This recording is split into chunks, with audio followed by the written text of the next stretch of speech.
Coming up on Mountain News this morning, UK continues to stay in the headlines after the university's Senate called a vote of no confidence for a major figure. And yesterday, many folks in eastern Kentucky celebrated the National Day of Prayer. Dedicated to eastern and southern Kentucky, this is WYMT Mountain News this morning. Good morning, I'm Olivia Calfee. The time is 6 a.m. on Friday, May 3rd. Now let's go ahead and send it over to meteorologist Tim Drawbridge for a look at your forecast this morning. Good morning, Olivia. Good morning, everyone. Lower 60s outside our door with civil twilight taking shape and soon out of the night vision mode to show the beautiful colors here in the heart of Perry County. And as you can see, temperature wise, it's warm everywhere this morning. 54 is the cool spot at Clintwood. 70 as you make your way toward Jackson being the hot spot. All right, satellite with a composite, a lot of clouds across the region. We'll get breaks of sunshine, partly sunny as we head through the day today.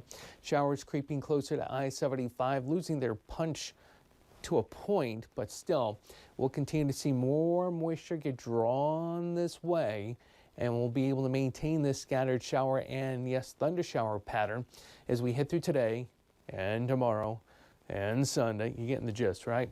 No washouts on the horizon, thank goodness. Partly sunny today.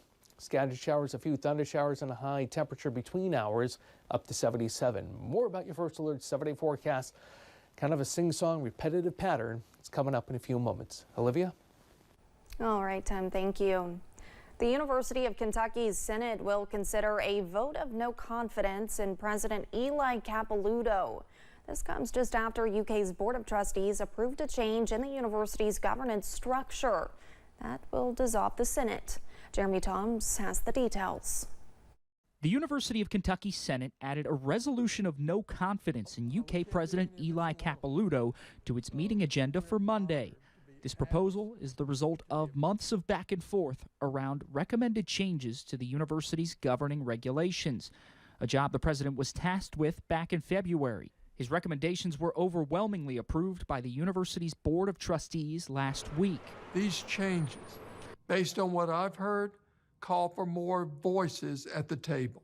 UK says Capilouto spoke to more than 1,000 stakeholders across the campus for feedback on the matter, but the resolution states Capilouto created, quote, unnecessary and harmful division through the process, and in formulating his recommendations, it claims he made significant repeated management errors. In a statement tonight, UK Board Chair Britt Brockman said in part, quote, we unequivocally support President Capilouto and the work of the UK community to meet Kentucky's needs.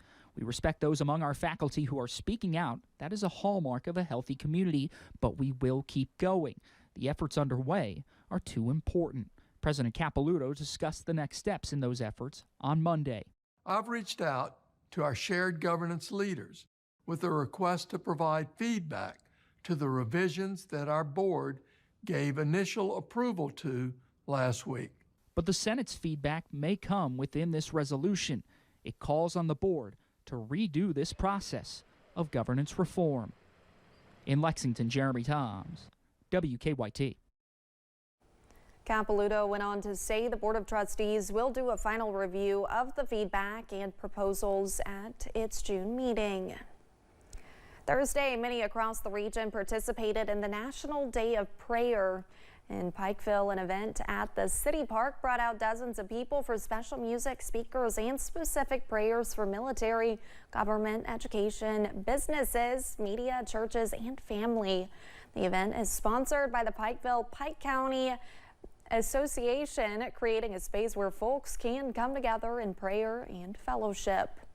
It doesn't matter if you're in Pike County, Kentucky, or if you're in the heart of the biggest city in the United States of America. You know, we have these same needs. Our communities look different, but our needs are the same. Bailey says she is glad to see people show up to the event every year and is happy to see how other events have been created through the years. And in Perry County, people met at the amphitheater next to Hazard City Hall. Folks were able to stop by and enjoy worship music, hot dogs, and fellowship. Several leaders in the community were on stage to offer prayers and try to uplift everyone. Pastor Tim Reynolds with First Baptist Church says this event was important to showcase the unity in the community. That's happening all across the United States. In the adjoining counties, Leslie County, Letcher County, they're doing the same things, and probably every other county around. People are coming together from all different churches, a lot of different denominations. Community leaders are coming in to be prayed for, and that's what this is about. We're praying for our leaders. The national anthem was sung by student volunteers from a school in Ohio who have been staying at First Baptist Church. And these are the students we told you about earlier this week from the U.S. Grant Career Center in Bethel, Ohio, where they just wrapped up a week-long stay filled with remodeling and more at the National Day of Prayer event. The group is made up of both students and teachers who have been here following the July 2022 flood. This is now their second trip to the mountains, and teachers with the Career Center and members of the community agree the experience is beneficial for all involved. We bring them down here and they get to put their skills to work in the real life setting. So it's just been a pleasure to come down and serve the community. And not only that, these are kids that are learning vocational school training, and they're learning how to be carpenters, they're learning how to be plumbers and how to be electricians. What a great place for them to come, because we've got plenty of that type of work going on in our community with so many new homes being built. The volunteers spent the week staying at First Baptist Church and are planning to leave this morning. Kentucky Lieutenant Governor Jacqueline Coleman shared an update about her health journey, revealing she has been released from the cancer center following her last doctor's appointment. She says she won't be needing a follow-up appointment for approximately 5 years. Coleman's medical journey began last September and included several tests and surgeries, including a double mastectomy. Coleman says she is looking forward to the future with optimism.